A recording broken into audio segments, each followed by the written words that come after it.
The frozen season, Crag pulled his bearskin tighter as wind howled across the tundra. The hunting party, 7 strong warriors from the Mammoth clan, had been tracking the great beast for 3 days. Food stores were low. Winter had come early, brutal and unforgiving. "There," whispered Thorn, pointing to fresh tracks in the snow. Massive circular prints, each as wide as a man's torso, led toward the glacier wall. Crag frowned. He'd hunted mammoth since he was old enough to throw a spear, but these tracks were wrong. Too round, too deep, and they were warm, melting the snow around them. "Something's not right," said Una, the group's tracker. She was small but fierce, with scars crossing her weathered face. "Mammoth don't go near the ice walls. They know better." "We need meat," Crag said firmly. "The children are starving. We follow."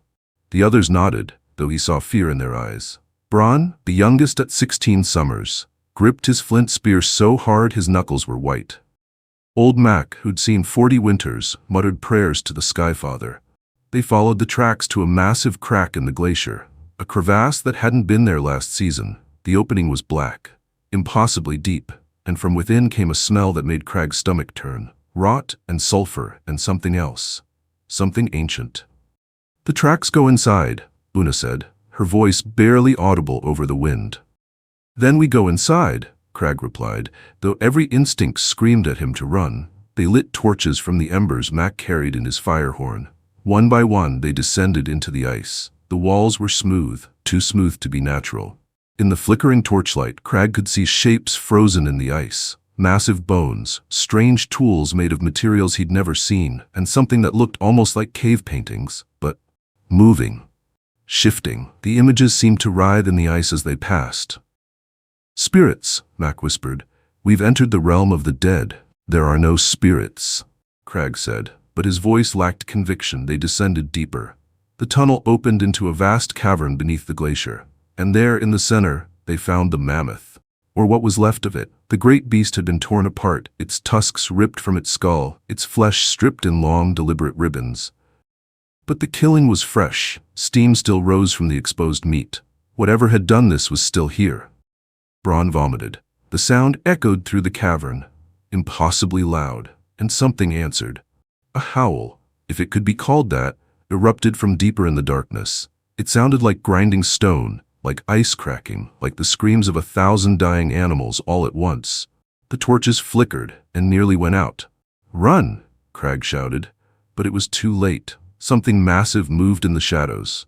Crag caught a glimpse of it in the dying torchlight. Something that shouldn't exist, something that made his mind rebel against its own eyes. It had too many limbs. Its skin was translucent, showing organs that pulsed with sickly light. Its face, if it had a face, was a nightmare of concentric circles of teeth. It grabbed Bronn. The boy's scream was cut short as the thing lifted him effortlessly and pulled him into the darkness. There was a wet, crunching sound, and then silence. "Go!" Crag roared, and they ran. Part 2. The hunt becomes the hunted.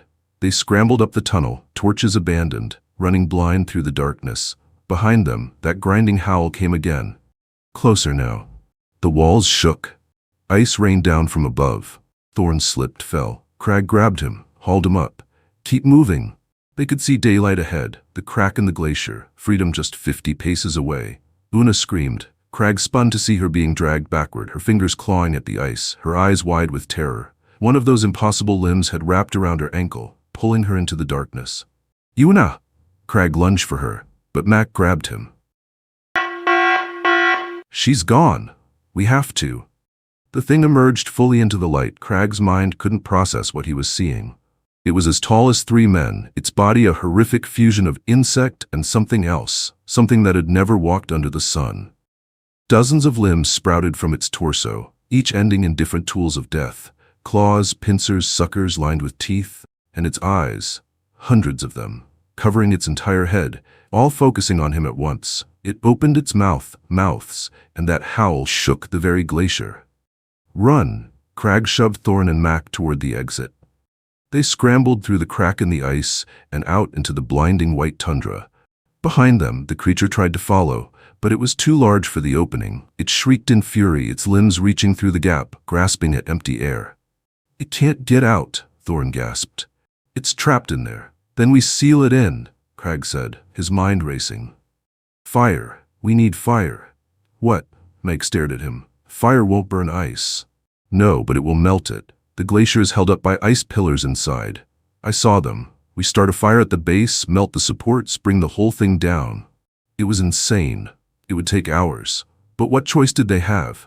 If that thing got free, they worked frantically, gathering dead brush from the surrounding tundra, piling it against the glacier wall near the crack. Meg nursed the flames, feeding them until a proper fire roared. The heat was intense and slowly, agonizingly slowly, the ice began to melt. Inside, the creature screamed and thrashed. Its limbs shot through the opening, grabbing at them. One caught Mock's shoulder, tearing flesh. Crag hacked at it with his flint axe until the thing retreated. Hours passed. The sun began to set. The fire grew hotter, fed by everything they could find. And then, with a sound like the earth breaking, the glacier wall collapsed. Thousands of tons of ice thundered down, sealing the crack completely. The creature's final shriek was cut off mid-howl. The three survivors staggered back to their village 3 days later, frost-bitten and half-starved. They told their story to the elders around the fire, but saw disbelief in most eyes. Grief makes the mind see demons, the chief said gently. Una and Braun died in an icefall. There's no shame in. It was real, Crag insisted. We saw it. We trapped it beneath the ice. The chief exchanged glances with the other elders. Even if what you say is true, it's trapped now, buried. The glacier will hold it for 1,000 generations. Crag wanted to argue but stopped. What could he say? That he dreamed of those 100 eyes every night? That he heard that grinding howl in every winter wind? That he'd seen cave paintings in that ice of creatures, just like it, painted by hands that had been dust for uncounted ages? That whatever that thing was, it had been trapped there before, long ago, by people who came before his people? That the ice was melting, year by year, and one day, maybe not in his lifetime, but someday, it would be free again? He said nothing, just pulled his bearskin tighter and stared into the fire, trying not to think about what slept beneath the ice.